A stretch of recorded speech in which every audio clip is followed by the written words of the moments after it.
eu converso com o Dr. Hidetoshi Ishikiriyama, médico ginecologista e obstetra. Doutor, obrigada por ter vindo. É uma alegria te receber aqui. Boa tarde, eu que agradeço pela oportunidade. Eu acho que esse assunto é bastante importante para mulheres grávidas, né? Onde esse tipo de patologia pode levar até a morte, tanto para a mãe como para o feto. Então, é bom abordar para a pessoa entender de uma forma mais simples possível, para que entenda, né, sobre esse assunto. E ninguém espera ter uma situação como essa na gestação. Todo mundo espera passar de modo tranquilo pelas 40 semanas aí de gestação. Exato. E eclâmpsia e pré-eclâmpsia tem a ver com pressão alta, né? Exatamente.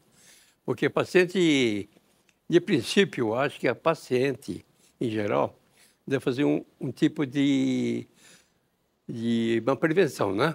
Faz exame de sangue, né?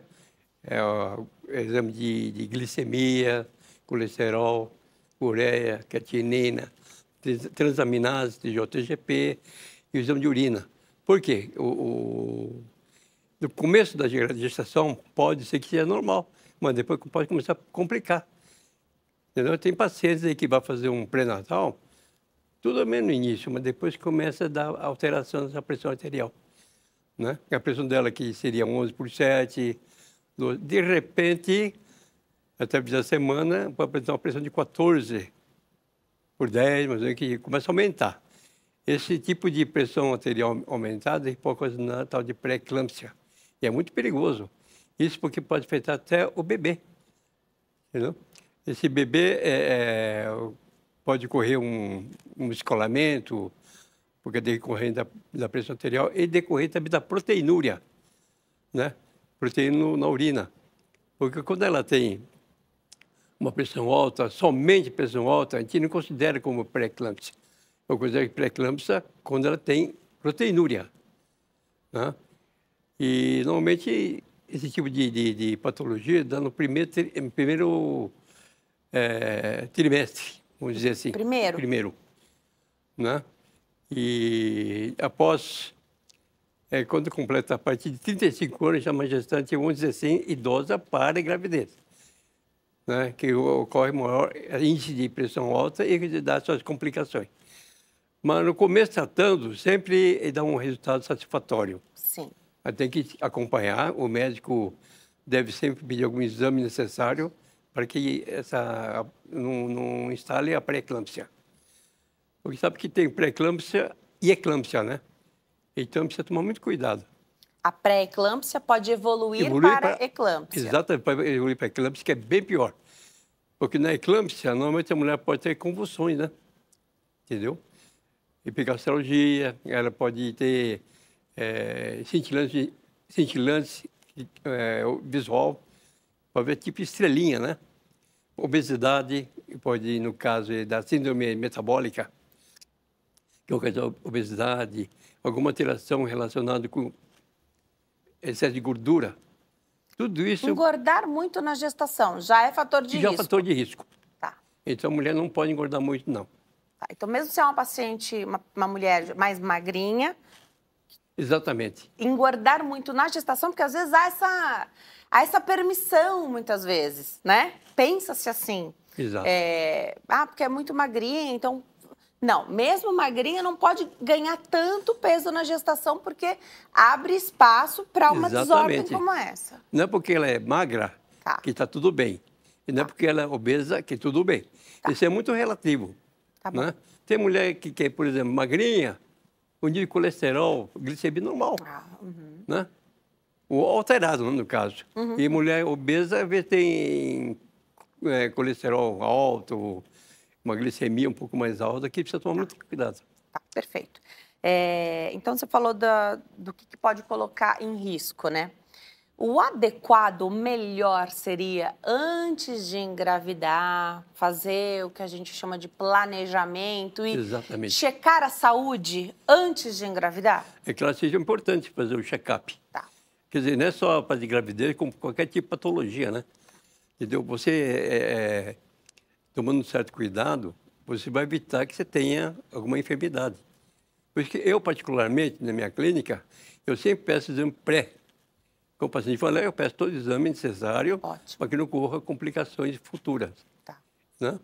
E já aconteceu uma paciente minha, há muitos anos que ela passa comigo, né? Ela tinha preço normal, 11/7, 10/6, 12/8 e tal. E ela engravidou. Né? Durante esse período de gestacional, o que aconteceu com ela? No primeiro trimestre, vamos dizer assim, está normal. Depois de um certo, começou a aumentar a pressão dela. Né? Começou a ter dor de cabeça, que essa dor de cabeça decorrente da hipertensão não é dor de cabeça comum, normal. Por que não é normal?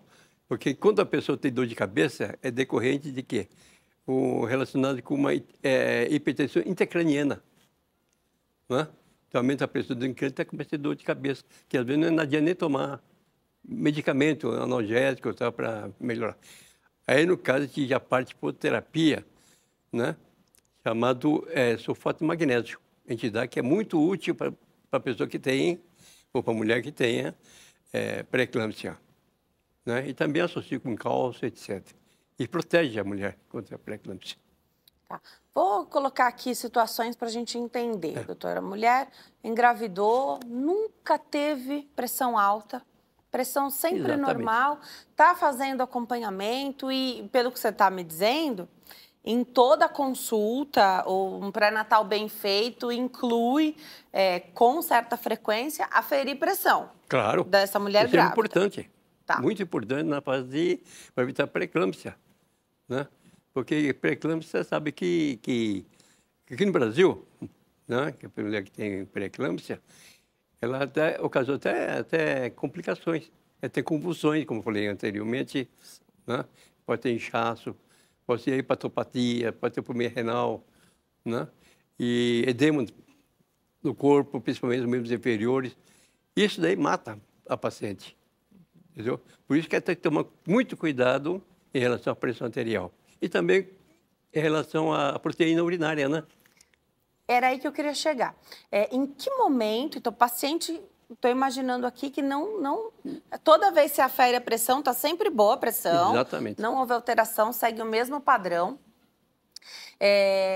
Em que momento pedir exames mais específicos? Você falou da proteinúria, é um exame de urina, né? Exatamente. Tem a urina 24 horas também, Exatamente. Tem uma série de ferramentas que os médicos podem lançar a mão. Né? E, inclusive, tem outro fator também, que não é só proteinúria, né? Tem também, chama-se análise de plaquetas. Faz exame de sangue na mulher, que tem que acompanhar, né? Entendeu? Chama-se plaquetopedia.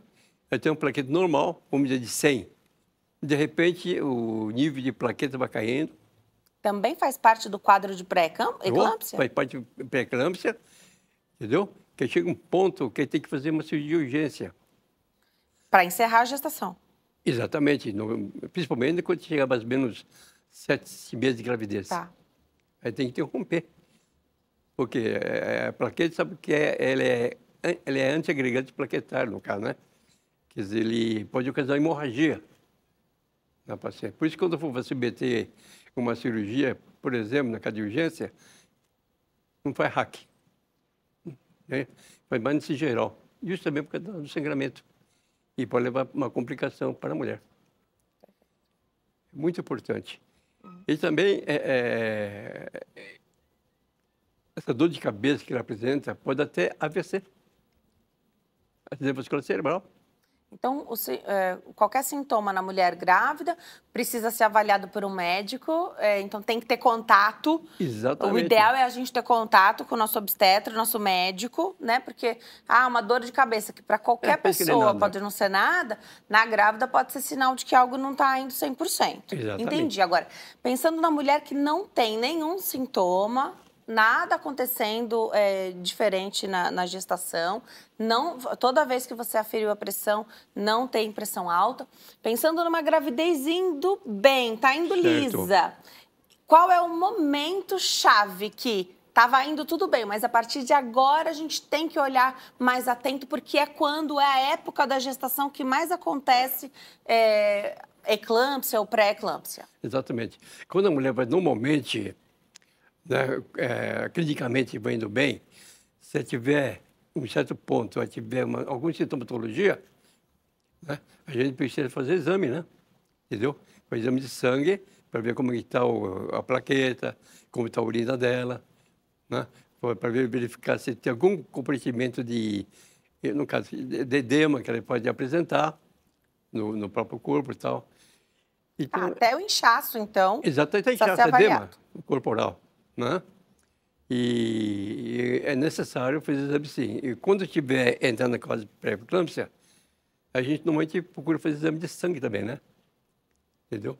Para ver como é que está. Porque isso pode afetar o quê? O bebê.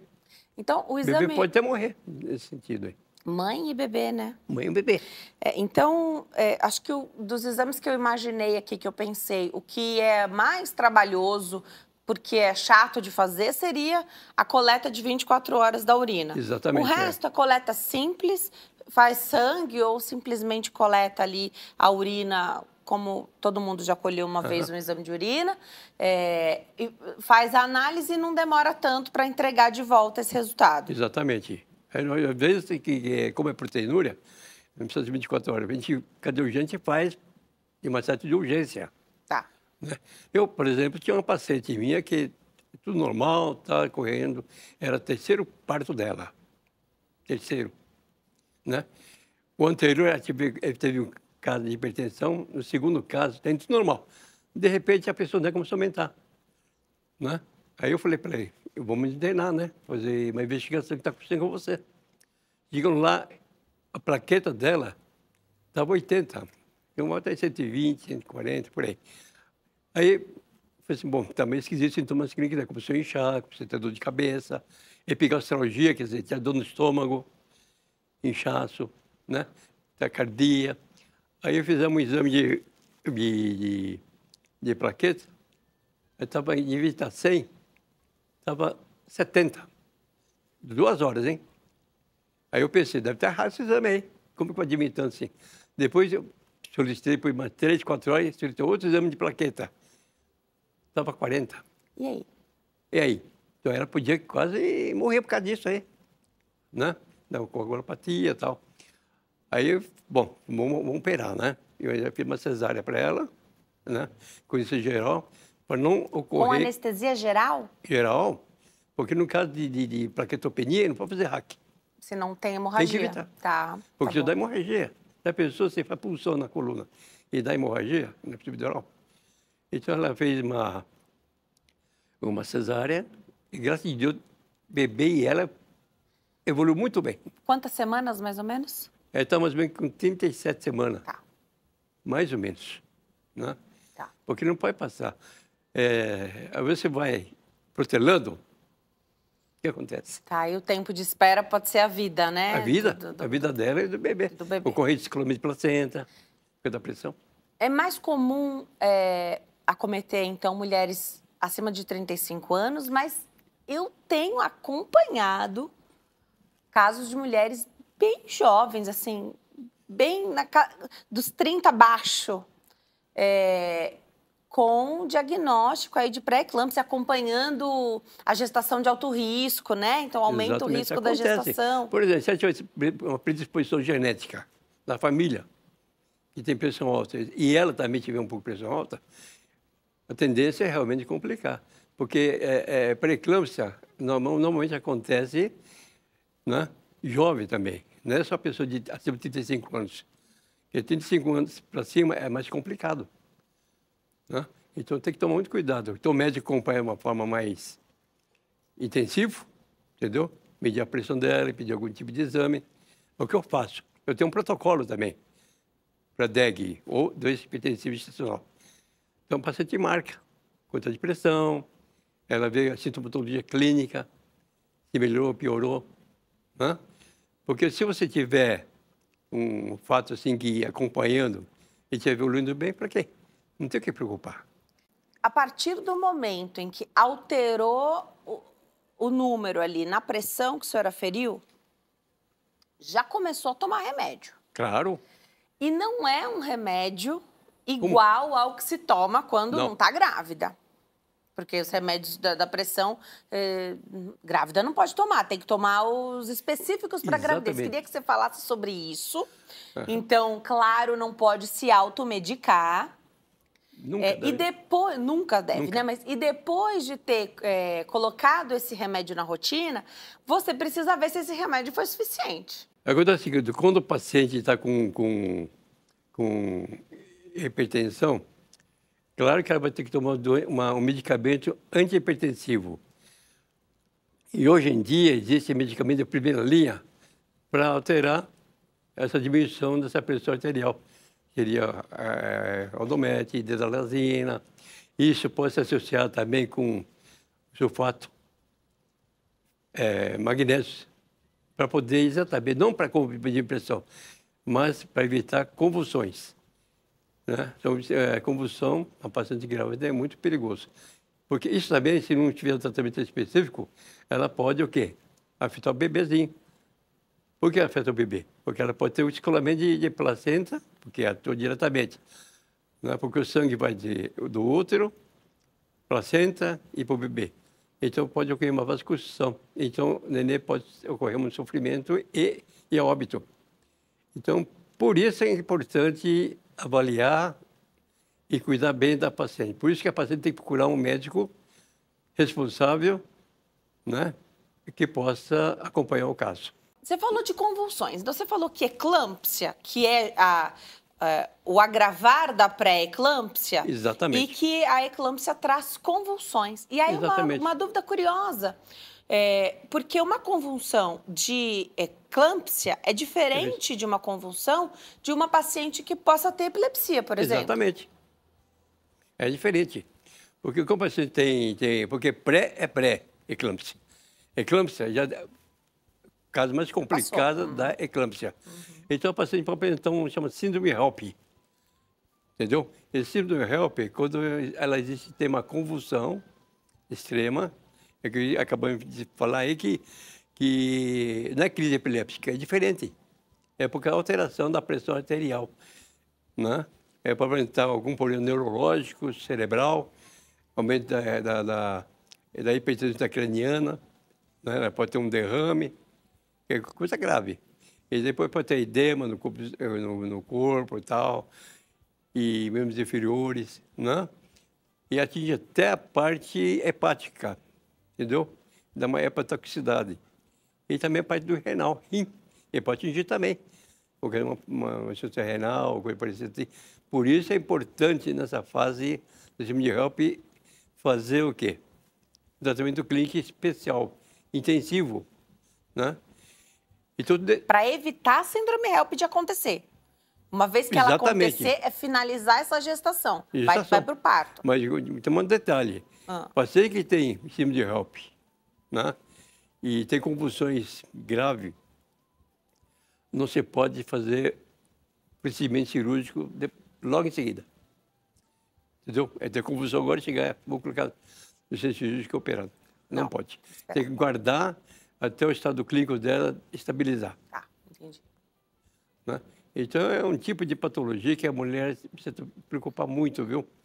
Não pode passar assim indiferente. Então, isso pode mudar até a maneira como esse bebê vai nascer, porque a gente tem uma ideia de romantizar, e eu acho que precisa, num determinado momento, a via de parto, de planejar. Então, tem mulheres que passam a gestação inteira planejando um parto vaginal. Então, precisa se preparar para isso. Hoje tem um monte de profissionais, fisioterapeutas, que trabalham essa parte pélvica para que a mulher consiga dar à luz dessa forma e, assim, realizar esse sonho. Mas é só se tudo estiver indo muito bem, porque... Pela nossa conversa aqui, eu já entendi que se precisar interromper essa gestação, é com cesárea, não dá nem para induzir, tentar, é uma coisa... Pode ser uma urgência ou uma emergência. Não deixa de ser, porque vamos correr risco da mulher, porque então ocorre a alteração hematológica, né? Entendeu? Então, ela está com pressão alta, que não está melhorando, mesmo sulfatando.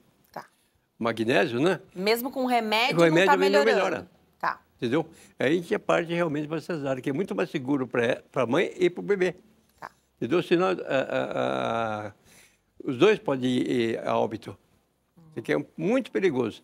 Né? Então, o Brasil pode ser considerado o primeiro país do mundo que tem casos de eclâmpsia. Entendeu? Então, a gente procura sempre tomar mais cuidado.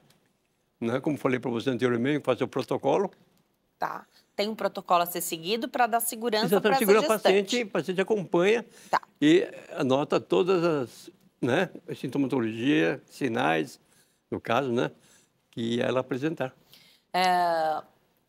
Às vezes isso acontece, uma pressão alta na gestação, uma hipertensão na gestação, pode acontecer já na primeira gestação. Já.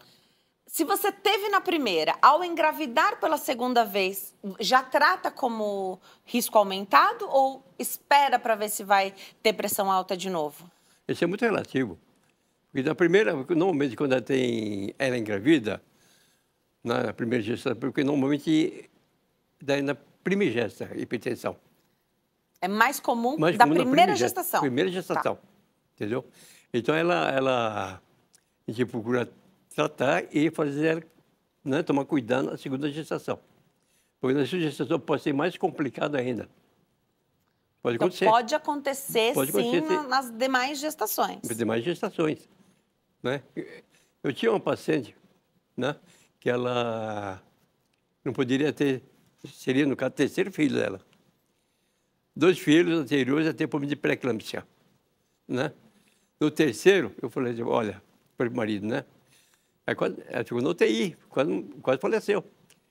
Então eu falei assim, ó, não poderá ter outro neném, porque ela tem tendência para ter eclâmpsia novamente, não? E tudo bem, e passou. Então ele ia fazer vasectomia para não engravidar a esposa. Esperou 1 ano, não fez vasectomia, engravidou a paciente, a esposa. Engravidou a esposa entrou em eclâmpsia, não entrou em pré-eclâmpsia. E foi para a UTI quase e faleceu. Ela perdeu o neném com 3 meses de gestação. Abortou. Perdeu? É. E ela quase foi também, ficou quase 10 dias na UTI. Eu tinha falado para ele, não pode. A gente acompanha, né? Já conhece a paciente. Claro. Então, não, Essa família, né? fica da família, né? Então, a gente sempre procuramos orientá-lo. Legal. Então, sempre bom orientar. Agora, essa paciente que fica mais em UTI, e daí não dá para fazer tudo aquilo que a gente também sonha em fazer, né? Exatamente. Que o bebê nasceu ainda conectado com o cordão umbilical, vem para o colo da mãe, para fazer golden hour. Então, se não tá... Isso tudo que eu disse só acontece se a criança tá bem, se a mãe tá bem. Claro. Se não tá, pula essa etapa. Então, você perde essa oportunidade de fazer para tudo ficar bem e poder fazer num momento seguinte, a gente entende, mas nós estamos falando aqui de um cuidado que precisa ser rigoroso, não é brincadeira, pressão alta na gestação todas as consequências e tudo que pode acontecer. Porque eu tenho a experiência, né, de muitos anos aí, né, que eu trato. E eu tenho vários casos, 20% das minhas pacientes tiveram pré-eclâmpsia, mais ou menos. Eu tratei ela rigorosamente. Né? Felizmente, não deixei complicar. Com seu protocolo. Você falou que tem um protocolo. Qualquer coisa, ela chega lá de estou com isso, né? Não estou sentindo bem, estou de cabeça, eu estou vendo estrelinha, né? Eu estou com falta de ar, né? Minha urina está esquisita, estou com proteinúria, né? Então, tudo isso aí a gente utiliza, porque tem uma pessoa que tem medo magnésio, né? Se for magnésio, sulfatar. Ele não dá contraindicação nenhuma, esse sulfato de magnésio. Ele só protege a mãe, né, contra convulsões. Ele praticamente ajuda, né, na hipertensão, né? Então, ele ajuda na parte de combater esse tipo de convulsões. Se dá alguma alteração de sulfato de magnésio, no caso, né, que é um bom medicamento, se tiver como se uma reação, ele dá carbonato de cálcio. O carbonato de cálcio ele é antídoto. Sulfato de magnésio. Ele já sente bem. Eu já fiz várias vezes isso aí, né? Tá.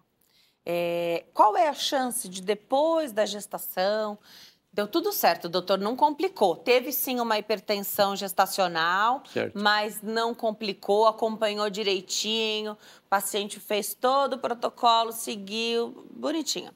Qual a chance de depois essa mulher desenvolver hipertensão ou a gente fica ainda num estado diferente, né? Quando a gente dá à luz, a mulher ainda fica diferente, passa pelo puerpério, que tem uma série de questões hormonais e físicas e psicológicas. Qual a chance da hipertensão continuar para essa mulher? Então,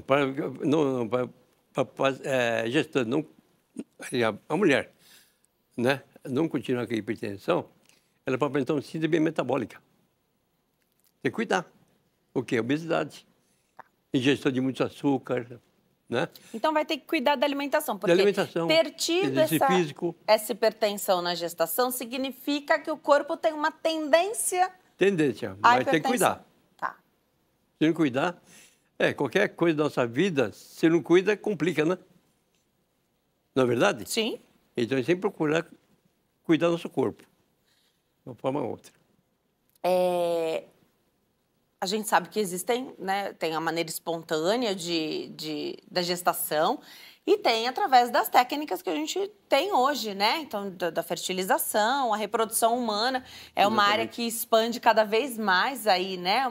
Enfim, é uma área em franco crescimento, porque a gente deixa hoje os casais já casam mais tarde. Exatamente. Aí a gente já deixa para pensar em ter filho mais tarde. Exatamente, prorrogar filho. E a idade da mulher é fator importantíssimo na gestação. Exatamente. Tem alguma relação aqui com casos de FIV, gestação através de FIV e maior ou menor acometimento por eclâmpsia e pré-eclâmpsia? Veja bem, normalmente, o caso da pré-eclâmpsia, quem tem uma gestação gemelar, o índice é maior, então é pré-eclâmpsia. Agora, veja bem, uma mulher que acima de 35 anos, né, ela vai ter uma dificuldade de quê? O hormônio dela vai diminuindo, né? E esse tipo de hormônio, o útero vai ficando um pouco mais, vamos dizer assim, preguiçoso, né?